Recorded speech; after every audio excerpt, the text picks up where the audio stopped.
I'm sitting here with two powerhouses of ILM as they open and inaugurate their new studio in Mumbai today. And although I know that this current workspace has been running since October 2022, we're now looking at moving away from a co-working space and now opening an independent studio.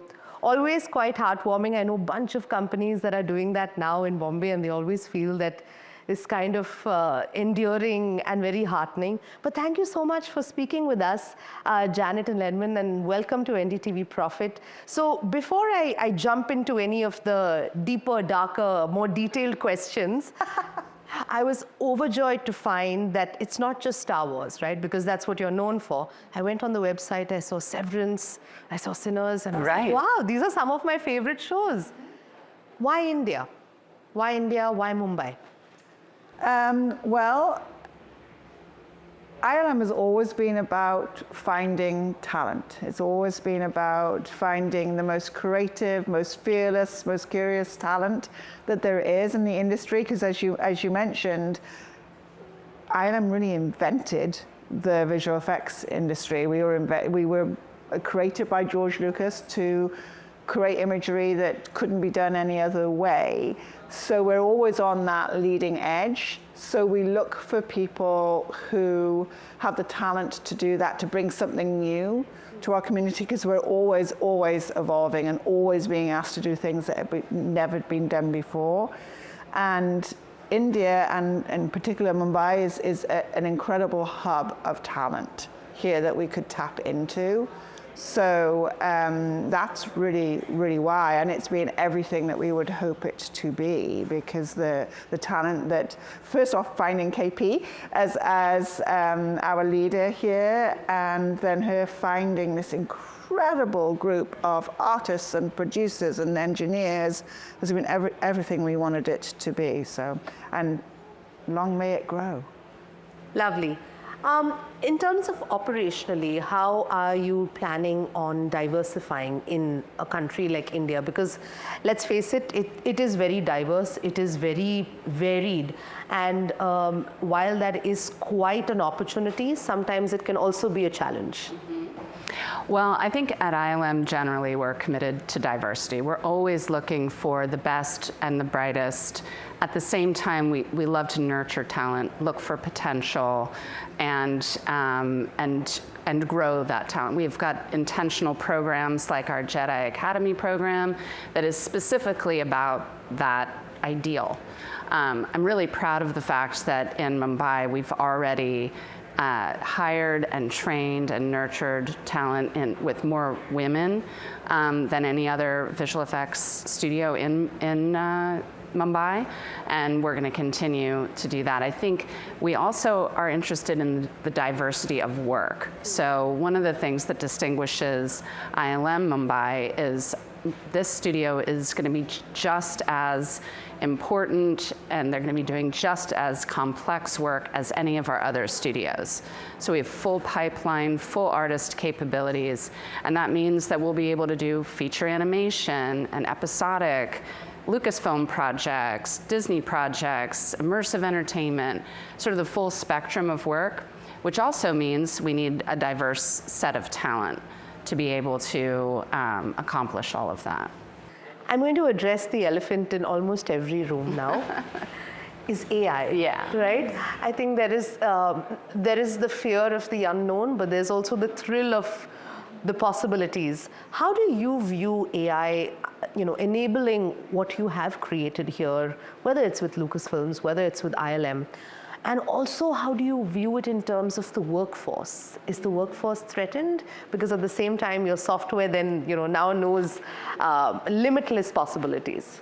It's a great question. I think one thing to keep in mind is we have always embraced efficiency in our pipeline, and we've used machine learning, which is just another way of saying AI, for many years to just make our artists more efficient so they can do the great creative work that they love to do. So we see AI tools as an enabler of the artists to do better work more efficiently. It's hard to know what that's going to mean in terms of our workforce. what we anticipate is that we're going to be upskilling and developing talent to use the tools as they come online and evolve. So the distribution of the work may be different, the jobs may be slightly different, maybe less technical and more artistic.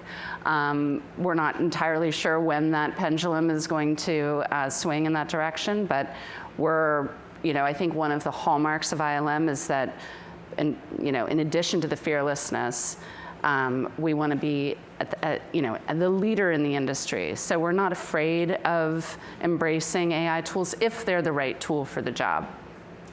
I think it's also always been part of our history. If we look back the last 50 years with ILM, the tool set has always evolved.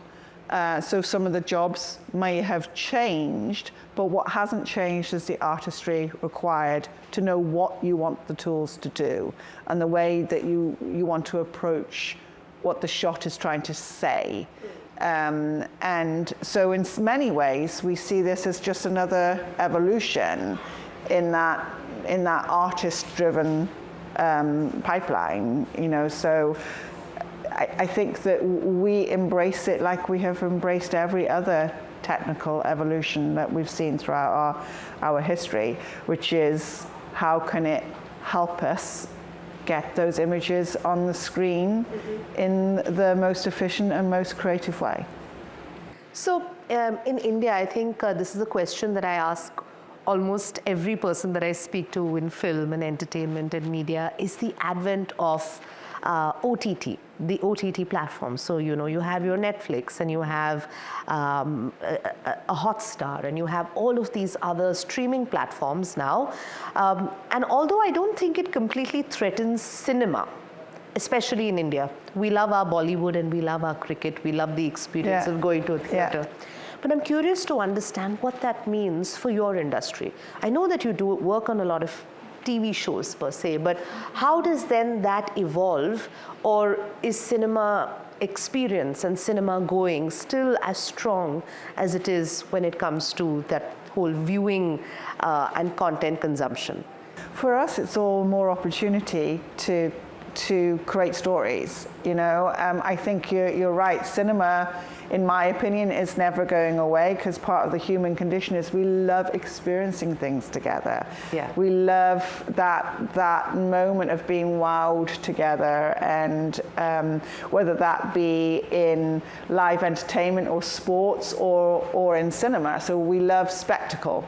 And certainly for a visual effects company, that's what we do. It's our bread and butter. We like creating spectacle. And at the same time, the episodic explosion that comes from part of streaming platforms means that we can play with genre, we can get a lot more involved in different types of content. And then you add to that how other distribution platforms are emerging. A lot of people experience entertainment through gaming platforms now, or through YouTube or TikTok. All of those to me are storytelling platforms, which create opportunity for us. But they're all about community in a way, because even if you are playing a game together, it is a richer experience if you're doing it as a community and you're sharing it with your friends, etc. So, but for us, everything needs great imagery. I'm actually going into more of the cultural nuances now. What are plans to work with Bollywood? Because I think that's probably one of the big reasons as well for you to maybe tap the Indian market. How do you see that playing out? We're cautiously optimistic that will come to fruition, but that's actually not our first priority. We see Mumbai as just like any of the other ILM studios doing work for our established clients and filmmaking partners. We haven't yet worked with Bollywood filmmakers, but we're nurturing those relationships right now. KP and David Vickery, who's our creative director here, have started to do master classes and other outreach to the local filmmaking market, because it all comes from relationships. And if there are great stories to tell and we can be a part of them, we would love it. But that's not necessarily the number one priority. Okay. What would you say are the cultural differences that you've noticed between working all over the world in your other studios and working in India? The talent here and the culture here is so welcoming and wonderful. It is an absolute delight. This is my third time in Mumbai, my second time in ILM Mumbai. I came another time previously, and I'm always just so inspired by the level of professionalism, the fun, the culture and community. I think our leader, KP, has done an outstanding job of really,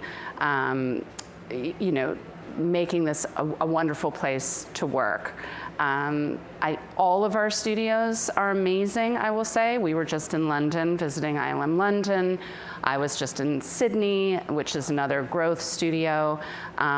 Our philosophy, and of course we have Vancouver and San Francisco, our philosophy is, we have one ILM, and we want the employee experience to be consistent at each of our studios.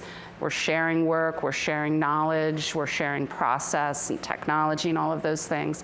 So there's a common language and a common way of working, but we love that each individual studio has its own character and vibe and authenticity that we can learn from. And one of the things we do a lot is share in our company meetings, or we do highlights of different talent at each of the studios. And Mumbai is so vibrant, and all the great festivals and colors, and we're learning a lot in a really wonderful way about the culture here. Great. And my next question is probably to both of you, and maybe both of you can address it. It's, the Trump and his policies, whether it comes to tariffs or whether it comes to visas or whatever we're seeing with regards to foreign universities and American universities being able to take or not foreign students. How do you view that, and how it actually impacts the film industry, whether it's with regards to tariffs or visas, or we don't know, any kind of policies that we may see, because it is quite a volatile and an unpredictable environment. So curious to understand how you're viewing it and how you're going to brace for anything that we might see in the future. Well, we don't really know how those policies, whether they'll come to fruition and what they will mean. We're lucky that we have teams within the company, within the greater Walt Disney Company, who are expert in government relations, and so they will help interpret those things for us. What it practically means for us right now, again, it all comes down to the talent, and because of the way that we are set up, we're set up to plug into the talent where they are. That's why we're set up in the areas that we are, because we went to the talent. And so we are really glad right now that we're set up that way, because we still have access to all of these amazing people, no matter where they are. I mean, I would echo everything Lynwenn said. It's hard to speculate about the impact that tariffs may have, or what that even is. Sure. In terms of visas, in some ways the pandemic really taught us how to work in a remote environment. So while we don't have hybrid or remote employees here in Mumbai, it means we don't have to travel people. So that's an advantage as it relates to any kind of compromise we may have to endure with the visas. So you also addressed the aspect of having more women in the workforce, and I think that's really powerful also because both of you here are women studio heads, and I think that says a lot about women in STEM in general. But I think in India, it's still a little tough to crack in terms of getting more women to a field like VFX, because I think we're still bound by a lot of, what society says and kind of cultural expectations from women if they pursue careers in STEM, either to, be a doctor or an engineer or things like that. So what would you say is the piece of advice that you'd like to give to women, and young women especially in India, that like to pursue a career in VFX and film and entertainment? I would say come join us. I think, as I mentioned, we're really proud of the impact we've already had in terms of having a lot of female employees. I was just in a meeting with a number of supervisors who are women, which is actually rare globally. That tends to be a more male-dominated field. And I would say we need to do a good job of spotlighting and highlighting those women, especially in Mumbai, so that, because you have to see it to believe it, that you can actually develop a career and become a supervisor, become a producer, learn what it took to get there. We have a long history of nurturing talent from within, and I think if women are interested in this field, which is so dynamic and fun and hard, and then there's an opportunity for you. What would you say, Lynn? We really look for talent. I've said that many times. And what we need to do is create equal opportunity for that talent and make sure that people know that there is what these careers are like, so that they can see themselves in these careers, see how we are. We create training programs like the Jedi Academy so that they have a route in, and that we make sure that we are diversifying where we look for that talent.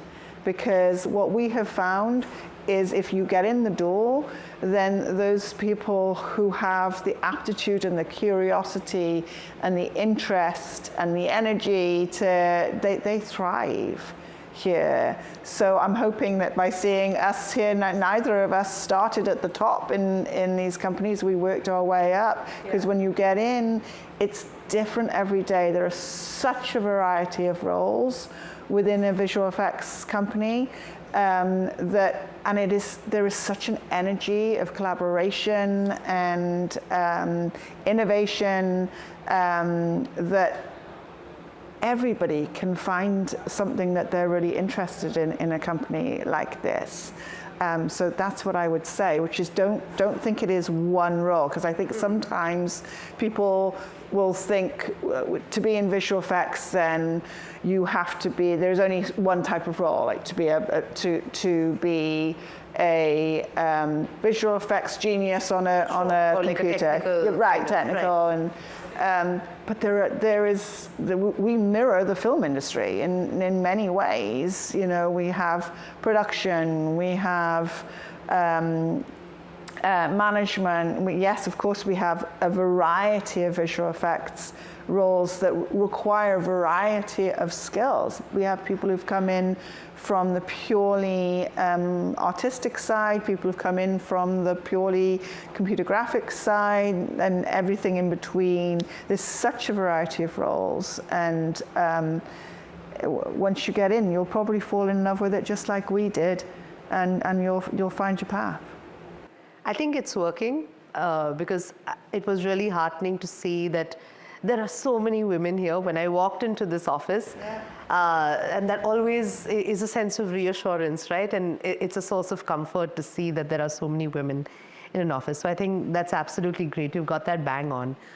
Before I let you go, anything that you'd like to tell me about in terms of what you have planned for India, any expansion plans, any exciting projects that you're working on, anything that we need to look out for? Yeah. Well, as I mentioned, India is our growth studio, and we're expecting over the next few years to double in size. Okay. So right now we're a little over 350. Okay. Obviously, we're here to inaugurate our new amazing office space, which I can't wait to see. And we're, continuing to develop our capabilities here. We're working on full sequences on a number of projects. We're bringing The Mandalorian and Grogu here. So it's a very exciting time to be part of ILM. We're seeing this transformation happening in the industry, not only with the advent and incorporation of more AI tools, but also new business models, the distribution that Lynwenn mentioned earlier, and those opportunities for ILM to be a part of storytelling in all mediums. And we want Mumbai to be a part of that. So yeah, it's a very exciting time. Yeah, I think you said it all. But I've only been in the office a couple of hours, and the energy here, I've no doubt that that's going to fuel the growth that we need.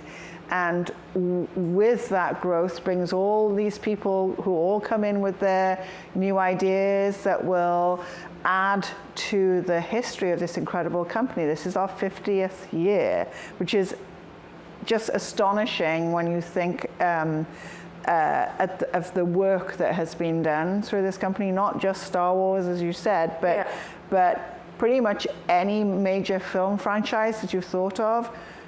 ILM has worked on it, and everybody here now gets to be a part of that legacy and take it forward to the next 50 years. And that is just thrilling. Absolutely. And thank you to both of you for your time. So much. And for speaking with me about everything film and entertainment and VFX. And you both look great. Wearing the Indian outfits really well, I must say. All right. Thank you so much, and wish you all the very best, and success in all of your future endeavors. Thank you so Thanks much. so much. Bye. Thanks so much for great. watching. Thank you.